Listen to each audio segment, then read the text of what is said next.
Sabay-sabay natin alamin ang mga kaganapan na nangyayari sa ating bansa.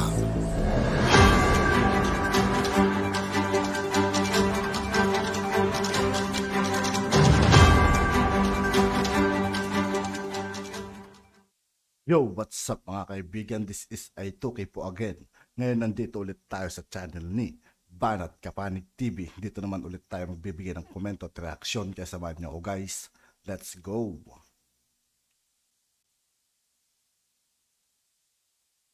Nagulat din ako kay JB, no? Kasi parang out of the blue.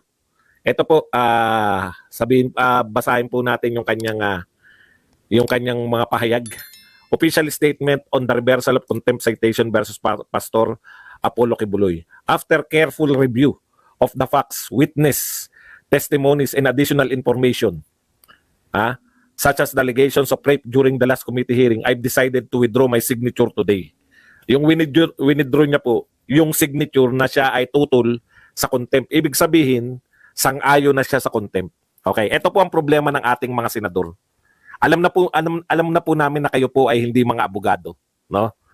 Alam na po namin na kayo po ay siguro iba yung pinag-aralan ninyo kasi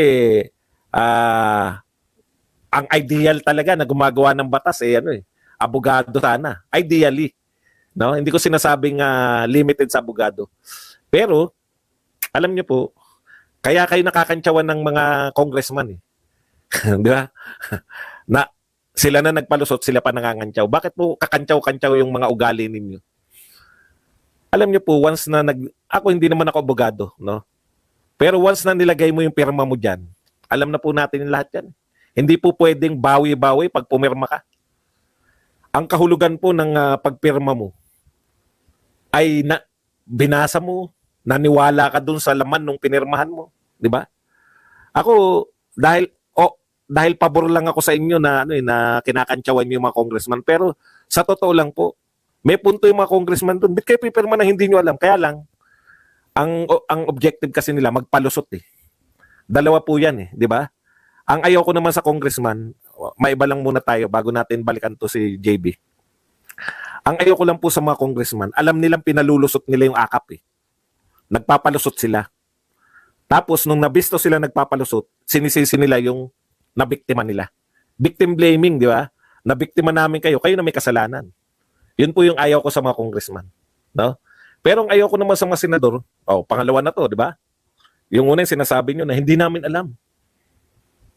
Napermahan namin, hindi namin alam, pinalusutan nyo kami. Di ba si Pangulong Duterte, pinakamagandang halimbawa niyan?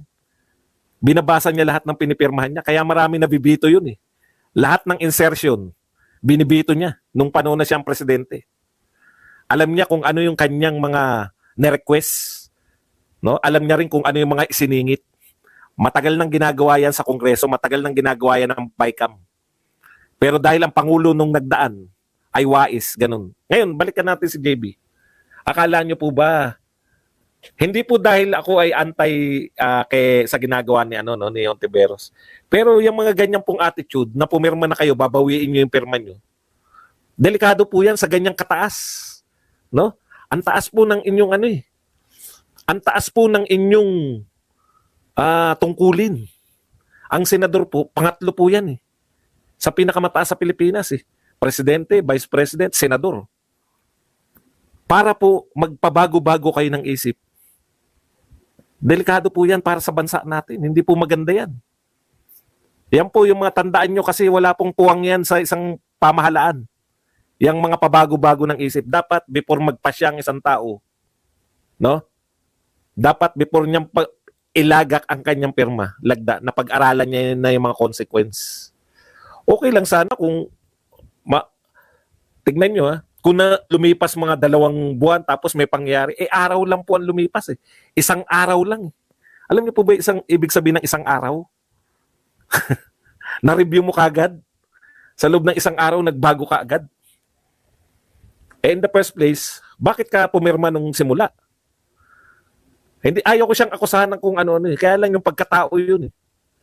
Yung pagkatao mo yun, once na magpasya ka, kaya nga dapat matagal ang pagpapasya Iniisip mo lahat ng yung pagpapasya. Dahil once na nagpasya ka, pangangatawanan mo na dapat yan. Hindi. Dito sa setup ng ating pamahalaan ngayon, kanino nga ba magmamana yung mga yan? Ilang beses na ba natin nakita yung presidente natin na nagbabago-bago? Mahirap pong pagtiwalaan yung mga leader na ganyan kasi saan ka dadalhin?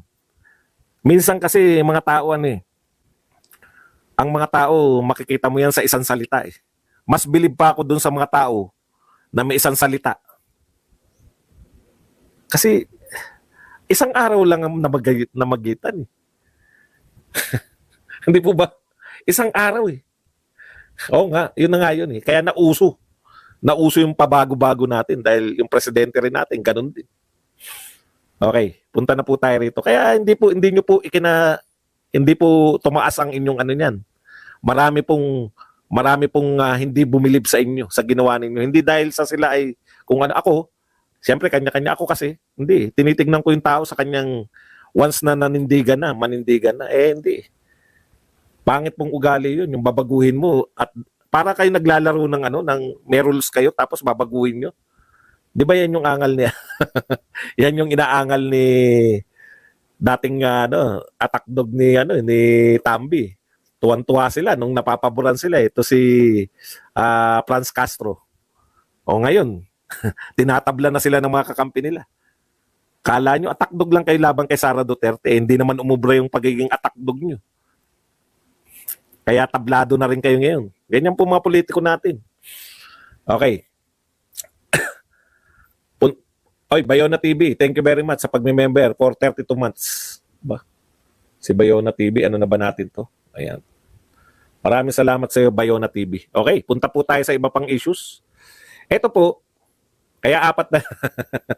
Mahirapan si Robin kung sino po yung apat.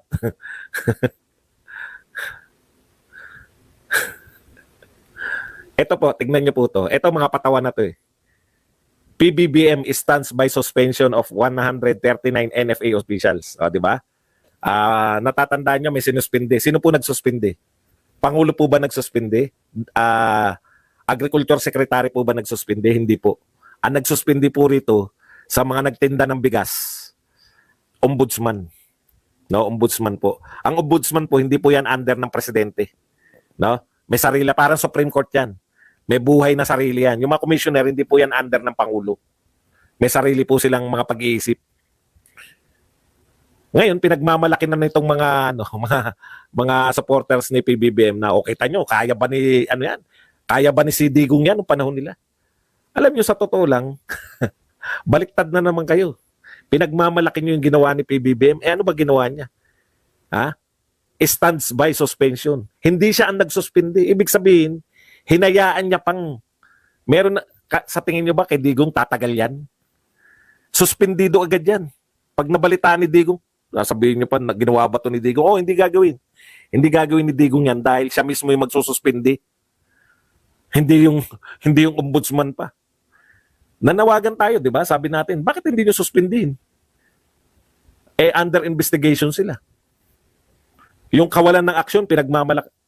Sa totoo lang, no? Yung kawalan ninyo ng may pagmamalaki sa ginagawa ng Pangulo, pati po yung kawalan niya ng aksyon. Hindi nga siya umaksyon eh. Hindi nga sinuspindi. Ombudsman pa punta na po tayo rito.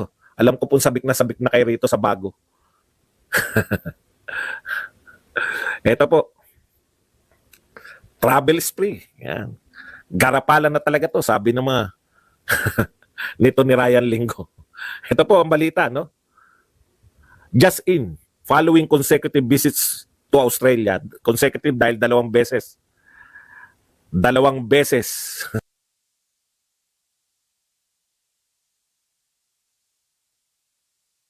At yun nga po mga kaibigan, dito po nagtatapos ang ating reaction video. Muli ako si I2K ng Sundalo ng Dunggalo. Maraming salamat sa patuloy na pagsuporta. Yeah, peace out.